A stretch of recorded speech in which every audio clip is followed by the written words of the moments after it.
बीड शहरामध्ये शेतकऱ्याचा भाजीपाला माऊली विकत बसलेली होती। तो भाजीपाला उचलून कचऱ्याच्या डब्यामध्ये फेकला।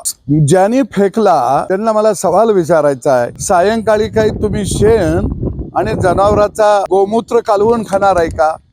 अन्नदात्याशी जे लोक अशा पद्धतीने वागलेले आहेत त्यांना नुसतं नोकरीतून काढून भागणार नाही, तर अशांना खऱ्या अर्थानं जेलमध्ये टाकायला पाहिजे। अरे, शेतकऱ्याच्या जीवावरती तुम्ही 2 टाइमचं खाता आणि चालायला बोलायला लागता, याचं कुठेतरी भान असणं गरजेचं आहे। आज शेतकरी खऱ्या अर्थानं चारी बाजूनं कुंडीमध्ये सापडलेला आहे। यावर्षी पाऊस पडेल का नाही याची भीती त्याच्या मनामध्ये निर्माण झालेली आहे। दुसऱ्या बाजूला त्याचा शेतीचा जोडधंदा तो सुद्धा आता अडचणीत आलेला आहे। त्यानं घरामध्ये पाळलेली गाय असेल, म्हैस असेल, बैल असेल, तो बाजारला विकायला घेऊन जाऊ शकत नाही। त्याच्या गाड्या जप्त होतात, पोलीस स्टेशनला घेऊन जातात आणि गोशाळेमध्ये ती जनावरं फुकटात सोडली जातात।